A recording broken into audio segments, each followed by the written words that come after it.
¿Cómo está? Gracias que nos acompaña en Contrastes. Yo soy Tania Gómez y continuamos con esta transmisión especial aquí en Mega Noticias TVC que tiene que ver con el tema del coronavirus o COVID-19. Mire, comenzamos pues con esta información que tiene que ver pues con la Organización Mundial de la Salud que, bueno, pues recordemos, declaró el miércoles que este brote de coronavirus es ya una pandemia. En el mundo entero pues se toman ya las medidas para contener el brote de esta enfermedad. Y mira, hasta este jueves en México se tienen oficialmente ya confirmados 13 casos, luego de que esta mañana la Secretaría de Salud de Querétaro anunciara la confirmación del segundo caso positivo en esa entidad. De acuerdo con el Centro Johns Hopkins de Ciencia e Ingeniería, basado en datos de la Organización Mundial de la Salud, en el mundo hay confirmados 127.863 casos. De estos, 80.932 se ubican en China y 12.462 en Italia. El número de muertes causadas por el COVID-19 asciende hasta ahora a 4.718. Tan solo en China han fallecido 3.056 personas y 827 más en Italia. Aquí en México, ¿qué le parece si vemos cómo están las cosas allá en Baja California Sur? ¿Cómo se ha reaccionado? Fernanda Vizcarra de Mega Noticias nos tiene un reporte. Adelante, Fernanda. Tenemos un problema ahí con la comunicación, pero mire, mientras tanto, ¿qué le parece si vemos cuál es la situación pues en otras partes del mundo? Mire, el coronavirus, el COVID-19 ya ha provocado la muerte de más de 1,000 personas en Italia, que pues sigue acumulando contagios y se mantiene como el segundo país del mundo más afectado por el brote. Esto pues solo por detrás de China, que hay que recordar que fue donde se originó. Y pues los casos positivos crecen día con día en una nación hasta ahora pues paralizada por las restricciones impuestas por el gobierno. Hasta hoy se han detectado un total de 15.113 casos. Y mire, pues, ¿qué le parece si vemos la información en vivo desde allá, desde el lugar de la noticia en Italia? Bueno, tenemos ahí problemas también con la comunicación, pero mientras tanto, mire, saludo a Francisco Moreno Sánchez, él es infectólogo del Centro Médico ABC. ¿Qué le parece si hablamos pues de lo que está pasando aquí en México? Óscar Sosa Hernández, él es médico especialista en epidemiología y epidemiología hospitalaria. Óscar, pues bienvenido a Contrastes aquí en Mega Noticias TVC. Primero te quisiera preguntar si están tomando las medidas adecuadas, viendo pues cómo está reaccionando ayer Estados Unidos, cómo están reaccionando en Europa. Y bueno, hay que decir, pues en México tenemos 12 casos hasta ahora y pudiera decirse, bueno, pues ante esta cifra que no, en realidad no es tan alta, ¿se está realmente reaccionando como debe de ser? Hola, ¿qué tal? Buenas tardes. Para empezar, valdría la pena que nosotros pudiéramos tomar en cuenta que la medida que tomó Estados Unidos es una medida muy riesgosa porque eso va a afectar la economía. Si bien los diferentes países pueden tener un desarrollo económico dependiente de algunas otras variables, México depende mucho del turismo. Cerrar por completo aeropuertos y puertos haría que tuviéramos una afección bastante grande en este punto. Ahora, lo que decía el doctor López-Gatell de las medidas que se comenzarán a tomar ahora que podemos llegar a tener mayor número de personas que llegan al aeropuerto o a los aeropuertos, pues es hacer un filtro mucho más eficiente, haciendo interrogatorios, síntomas y muestreo en los aviones. Eso pudiera llegar a funcionar bastante bien, mucho mejor que cerrar por completo un puerto o un aeropuerto. Hasta el momento se han hecho buenas medidas, solamente falta a veces tomar un poco en cuenta algunos otros países, por ejemplo, Estados Unidos, España, Alemania, Francia, como países con transmisión local, y entonces ahí también tomarlos en cuenta para mostrar a personas que provengan de este tipo de países. Muy bien, hasta ahora se puede decir, o hay alguna posibilidad de que se esté realizando un subregistro pues en estos casos de coronavirus, dado que, bueno, pues hasta ahora solo hablamos de 12 casos frente pues a las circunstancias que hemos visto en otros países. ¿Se ve posible esto? Claro. Probablemente, y es una característica lamentablemente también del padecimiento, es decir, si recordamos, hay personas que pueden tener el virus y no presentar síntomas. Entonces la pregunta sería cómo muestrear a ese paciente o a esa persona. Es algo difícil. Todos los países del mundo tienen subregistros. Lo mismo pasó en todos los países que ahora tienen más casos. Lo más importante es poder establecer ya medidas para poder incrementar el muestreo. Y eso seguramente ya se estará haciendo en los próximos días y vamos a tener un incremento de casos. Mientras más muestremos, más casos vamos a detectar. En la epidemiología, lo más importante no es tener el número total uno a uno, conocer dónde están los casos. Lo más importante es saber la circulación del virus dentro de nuestro territorio para poder implementar medidas de manera escalonada de acuerdo a la fase en la cual nos encontremos. Eso es lo más importante. Seguramente hay subregistro, pero lo más importante de todo en los servicios de salud es saber qué hacer para poder muestrear de manera adecuada a los pacientes. Claro, a esta mesa se suma el doctor Francisco Moreno Sánchez, vía telefónica. Él es infectólogo del Hospital ABC. Bienvenido, doctor. ¿Qué diría? México está siguiendo las medidas correctas en este tema. Un subregistro, como comentaban en el momento anterior que escuché, la sensación que me da es que no se están realizando el suficiente número de pruebas, comparado con lo que hemos visto con Corea, por ejemplo, en donde se han hecho prácticamente 15,000 pruebas diarias y con eso se ha logrado detectar el número importante de casos que mandas a aislamiento y así mantienes una contención. Creo que se necesita tener más centros de pruebas, realizar más pruebas para que ese subregistro que tenemos no sean pacientes que van a estar circulando con el virus y van a estar contagiando a otros pacientes. Que eso es lo que ha pasado en otros países como Italia, en donde se registran de repente 500 casos diarios y no hay sistema de salud que sea lo suficientemente competente para poder contener la necesidad de camas de ese 20% de pacientes que se infectan y que requieren atención hospitalaria. Claro, en cuanto a medidas de prevención en los aeropuertos, pues bastan las cámaras de calor y las entrevistas. Se tendrían que tomar medidas pues mayores. ¿Qué decir sobre esto, doctor epidemiólogo Óscar Sosa? El tomar temperatura en los pacientes no siempre va a ser eficiente en los padecimientos. Por ejemplo, e insisto, podemos no tener síntomas y ya empezar a transmitir, como bien lo hemos comentado. Entonces puedo llegar yo al aeropuerto, no tener fiebre, la cámara no me va a detectar con fiebre y me va a dejar pasar. Es mejor un interrogatorio directo, tratar de acercarnos a la persona, obviamente con las medidas pertinentes, para saber si sí o no tuvo contacto, cuánto tiempo estuvo. Es mucho más fiable un buen interrogatorio a solamente tomar la temperatura. Muy diferente, por ejemplo, en otros escenarios, con ébola, es bueno tomar la temperatura porque justo al inicio de la temperatura, al inicio de los síntomas, inicia la transmisión. Ahí es eficiente. En este padecimiento no lo es tanto. Puedes detectar algunos, pero seguramente algunos te van a escapar, confiándome en que solo la temperatura me va a ayudar. Claro. ¿Qué decir, doctor Francisco Moreno Sánchez? Escuchaba yo esta tarde al presidente de España decir que se están repartiendo pues, cubrebocas entre la ciudadanía allá en ese país. ¿Esto pues realmente sirve o no? Porque bueno, pues esto lo está dando pues un presidente de un país. Pues desafortunadamente no hay ninguna evidencia que el uso de cubrebocas vaya a disminuir la transmisión de este tipo de infecciones. Específicamente si no son cubrebocas como el N95, que es el que es recomendado, pero es únicamente recomendado para trabajadores de la salud que están en contacto con pacientes enfermos y para el propio enfermo, para que no contagie a su alrededor. El uso de cubrebocas en forma indiscriminada no ha demostrado que tenga un beneficio real, que vaya a prevenir o que vaya a detener la epidemia. Es mucho más eficaz el aislamiento.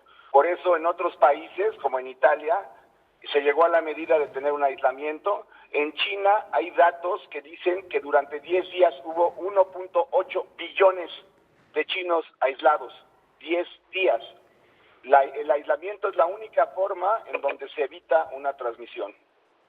Claro, los invito a los dos a que veamos el siguiente gráfico que tiene que ver con cómo se desarrolló el tema de la influenza, pues hace ya 11 años, por ahí de abril de 2009 estábamos hablando de que había aquí en México 70,000 casos registrados y un promedio de 1,000 muertos. Esto, por supuesto, pues no es el panorama actual de lo que estamos enfrentando aquí en México del coronavirus, pero yo quisiera hacer un comparativo, preguntar cómo es que se desarrolla pues esta enfermedad, ¿por qué Italia, por qué España tiene pues esa cantidad de casos y a qué achacan que en México pues no se ha desarrollado pues en esa magnitud?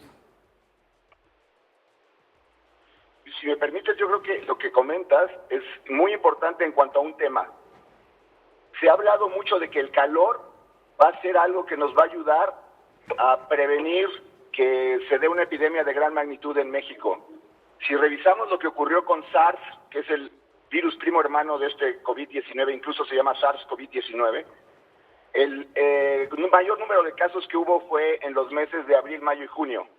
Y si revisamos lo que apareció con influenza H1N1 en el 2009, el mayor número de casos fue a finales de marzo y abril.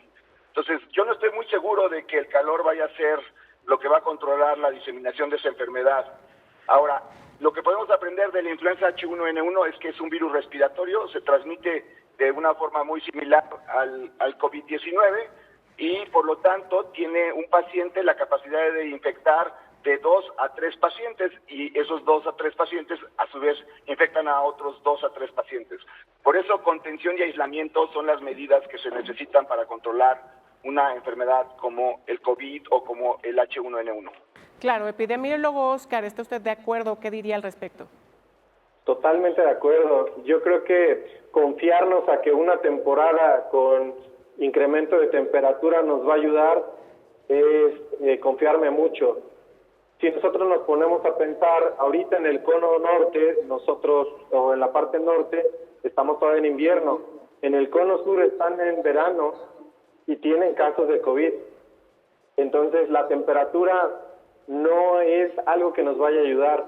MERS-CoV, que es también otro coronavirus, justamente es del Medio Oriente y se transmite en temperaturas elevadas. Aquí lo que decía el doctor es algo muy importante. El aislamiento, el estar no en convivencia multitudinaria o en eventos masivos, eso es lo que va a ayudar. Permanecer en casa mientras tengo los síntomas y mientras yo transmita el virus.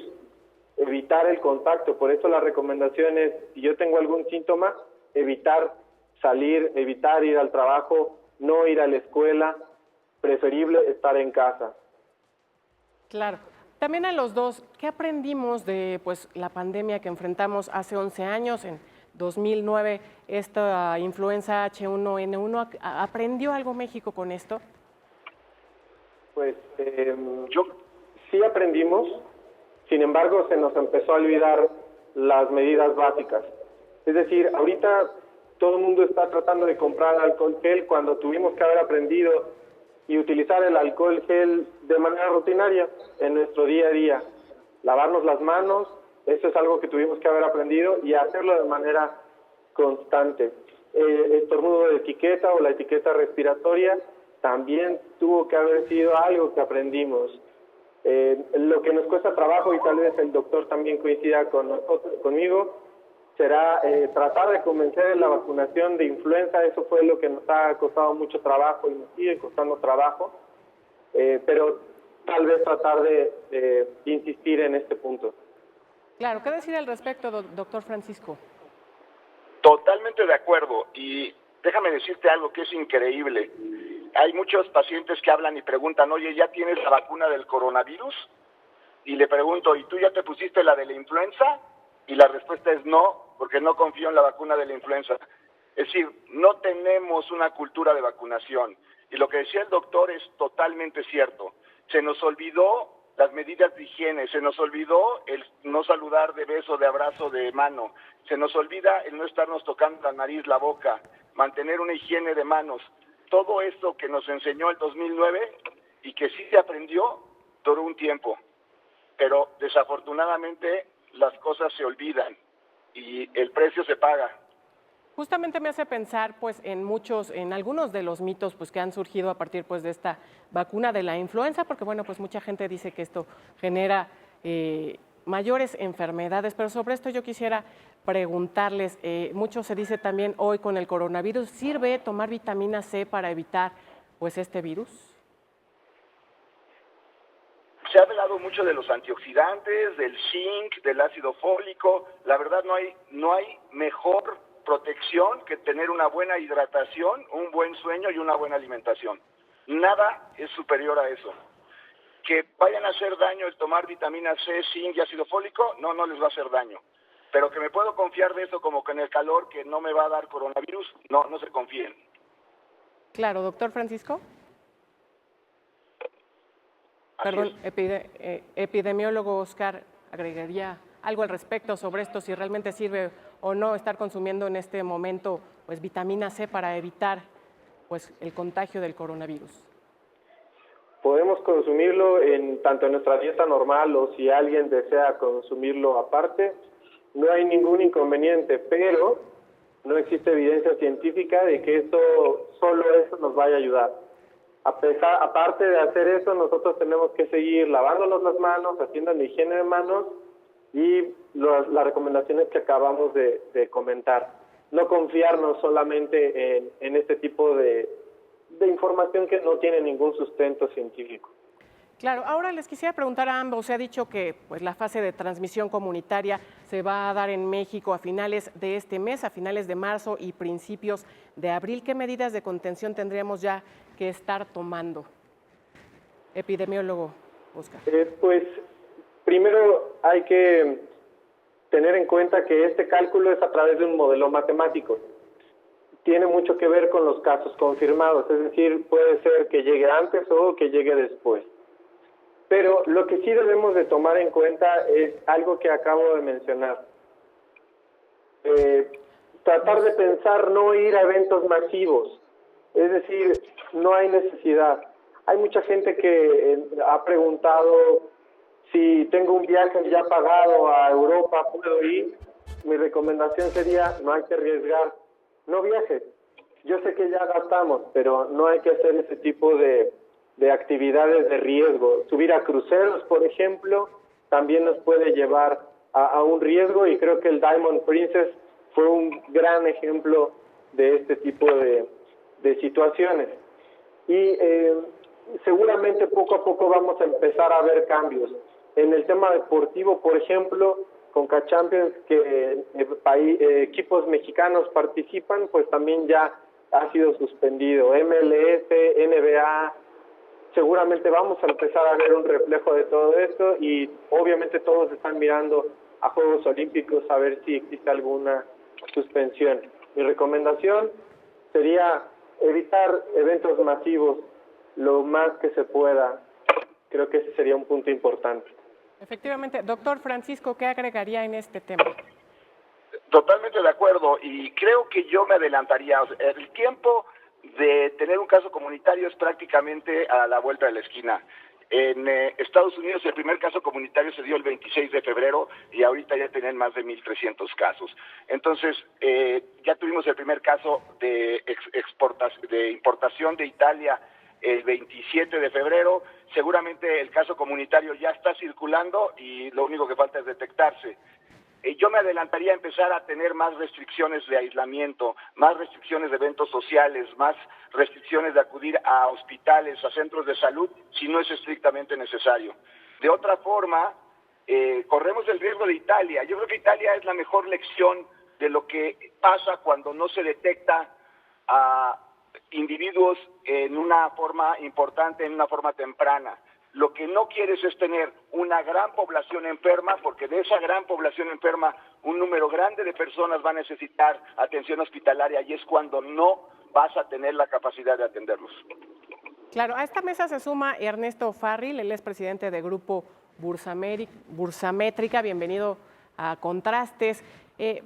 Bueno, pues vamos a recordar un poco, si tenemos por ahí el gráfico, cómo nos fue en el tema pues de la influenza H1N1 en México pues hace 11 años. Fue un golpe tremendo en la cuestión económica, porque bueno, pues prácticamente para todo, para restaurantes, para cines, para pues por donde se le vea en la cuestión turística, representó un fuerte golpe. Tenemos pérdidas por 40,000 millones de pesos hace 11 años.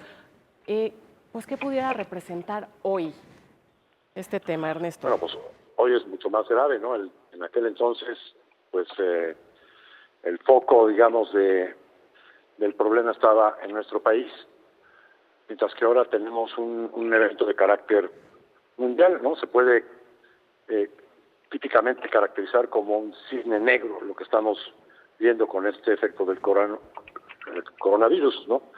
Es un evento que surge en forma espontánea, sorpresiva, y que tiene que es imposible predecirlo y que tiene un impacto global, en este caso un impacto negativo, ¿no? Y pues en la medida que se han ido tomando algunas medidas, pues esto se va acentuando, ¿no? Por ejemplo, pues el inicio del problema estuvo en China. Se suspenden las actividades productivas en China y entonces empieza a haber desabasto de insumos para una serie de industrias en todo el mundo. Y pues ante eso, después viene una caída de la demanda en general, que se empieza a observar esa caída de la demanda de distintos bienes y servicios, en particular del petróleo, y entonces como consecuencia de esa caída del petróleo, pues ahora ya se pelearon los árabes con los rusos, y esa pelea pues también está provocando ahora una guerra de precios en el petróleo. Entonces están coincidiendo, para el caso de la economía mexicana, dos eventos de carácter importante, ¿no? Por un lado, una posible recesión mundial, y por otro lado, una férrea guerra de precios que ha emprendido Arabia principalmente contra Rusia en este caso. Entonces, pues panorama nada halagador, Ernesto, porque bueno, además venimos de 2019, cuando pues el crecimiento en México pues fue cero. Se esperaba que 2020 fuera poco mejor, sobre todo pues después de la firma del TEMEC, pero bueno, pues no nos esperábamos esto del coronavirus. Se espera entonces panorama nada halagador, aunque la verdad es que no quisiera uno en realidad pues abordar justo estos términos. Sí, esa es una de las circunstancias que agravan este problema que tenemos enfrente, ¿no? Que pues, la economía pues, no ha crecido, más bien se contrajo ligeramente el año pasado, y entonces pues hoy en día tenemos el problema de que el gobierno actual incrementó fuertemente el gasto social, y si no hay crecimiento económico, pues no va a tener crecimiento en sus ingresos. Y por otra parte tienes un fuerte problema en Pemex. Pemex reportó pérdidas por más de 340,000 millones de pesos el año pasado. Pues no hay dinero que alcance para que la empresa pueda pagar sus pasivos. Nos hemos ido comiendo algunos guardaditos que dejó la pasada administración neoliberal, y probablemente nos vamos a quemar este año esos guardaditos que teníamos de reservas. Pero pues Pemex y el gobierno mexicano tienen la espada de Damocles en la cabeza, dado que las calificadoras internacionales nos tienen en perspectiva negativa.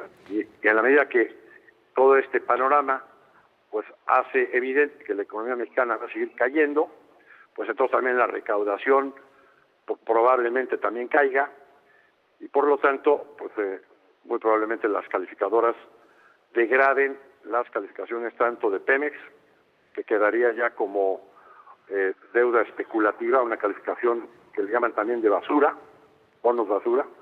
Claro. Y la deuda mexicana no queremos que pierda el grado de inversión por esta circunstancia, pero pues muy probablemente sí degraden sus calificaciones, lo cual para Gracias, Ernesto. la economía mexicana implicará presiones cambiarias. Perdón que te interrumpa, Ernesto, nos quedan un par de minutos. Sus conclusiones, doctor Francisco Moreno, ¿con qué concluye? ¿Qué es importante que la gente sepa en su casa? Yo creo que hay que empezar a tomar medidas más drásticas de las que se están tomando. Hay que tratar de evitar eventos sociales, hay que tratar de disminuir la afluencia a eventos en donde va a haber una confluencia de individuos, porque seguramente vamos a tener los casos comunitarios ya a vuelta de la esquina, hay que insistir en las medidas de higiene, manos, evitar tocarse la nariz, la boca, los ojos, evitar los abrazos, los saludos de mano y de beso. Pues muchas gracias, doctor Francisco, epidemiólogo Óscar. Tenemos en puerta este fin de semana pues un evento de más de 150,000 personas, un festival musical, pues que hasta la fecha no ha sido cancelado. ¿Qué decir sobre esto? Y bueno, pues ya para concluir. Que a veces perdemos un poquito o tenemos una falsa seguridad en los eventos masivos.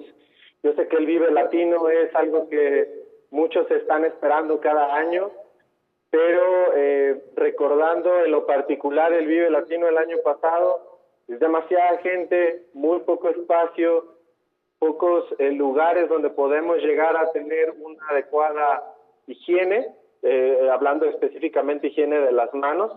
Yo invitaría a tomarse un poquito más en serio el salir a eventos masivos, preferible quedarse en casa, y si tienen síntomas, por favor, acudir al área médica. Y algo que también me gustaría tomarme rápido unos instantes, el teléfono que se dio por parte de la Secretaría de Salud de la Unidad de Inteligencia Epidemiológica y Sanitaria es para emergencia, para orientación correcta si yo tengo síntomas, no para estar marcando y saturando la línea, porque he visto en redes sociales que hay gente que dice, yo ya marqué y no me contestan o está ocupado. Está ocupado porque satura una línea importante para valoración ¿Tienes el teléfono para que hacer pudieras orientación. compartir, no? ¿Tienes ¿Perdón? a la mano el teléfono? Claro que sí, ¿Pudieras es el compartirlo? 800-004-4800. Este teléfono está disponible en la página de internet de la Secretaría, pero solo es para orientación, ¿Lo no puedes para repetir, saturar por la favor? línea. ¿Nos lo repites, Óscar, por favor? Claro que sí, es 800-044-800. Correcto. Pues muchas gracias, Óscar. Ernesto Farril, ¿con qué concluyes? Bueno, yo creo que así como en el terreno de la salud se tiene que adoptar medidas más severas, me parece que en la economía mexicana se requiere también un programa de emergencia económica para tratar de paliar esta situación. Pues muchas gracias a los tres por habernos acompañado aquí en Contrastes. Ustedes de su casa quédense en Mega Noticias CBC porque le vamos a seguir abordando pues este importante tema. Hasta mañana.